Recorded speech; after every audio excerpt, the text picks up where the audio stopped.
जब देवी लक्ष्मी ने बांधी पहली राखी। भागवत पुराण और विष्णु पुराण के अनुसार यह कहानी है जब विष्णु ने राक्षस राजा बलि से तीनों लोकों को जीत लिया था। राजा बलि और देवी लक्ष्मी की यह कहानी रक्षा बंधन के पवित्र बंधन का प्रतीक है। उनकी कथा इस बात का एक प्रसिद्ध उदाहरण है कि भाई बहन एक दूसरे के प्रति कितने समर्पित हो सकते हैं। यह पौराणिक कहानी राखी के उस पवित्र बंधन को दर्शाती है जो प्रेम, करुणा, विश्वास और निष्ठा से भरा हुआ है। प्रहलाद के पोते दानव राजा बलि भगवान विष्णु के सच्चे भक्त थे। भगवान के आशीर्वाद से वे युद्ध के मैदान में अजय हो गए थे और सभी देवताओं को हराने में कामयाब रहे। पूरा स्वर्ग, विशेषकर भगवान इंद्र, उनकी बढ़ती ताकत से आशंकित हो गए। तब अंत में भगवान विष्णु वामन के रूप में इंद्र और अन्य देवताओं को उनकी दुर्दशा से बचाने के लिए पृथ्वी पर पहुंचे। राजा बलि को एक उदार और अच्छे राजा होने की प्रतिष्ठा प्राप्त थी।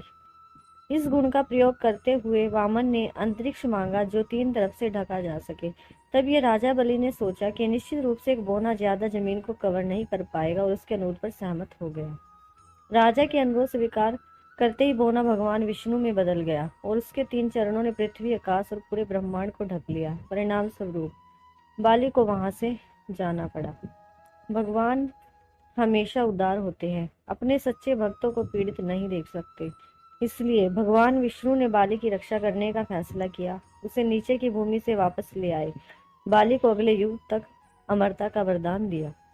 भगवान विष्णु ने खुद को बाली के द्वारपाल के रूप में प्रसन्न किया और उन्हें सभी खतरों से बचाया। नतीजतन बैकुंठ भगवान से रहित हो गया और देवी लक्ष्मी बेचैन हो गई।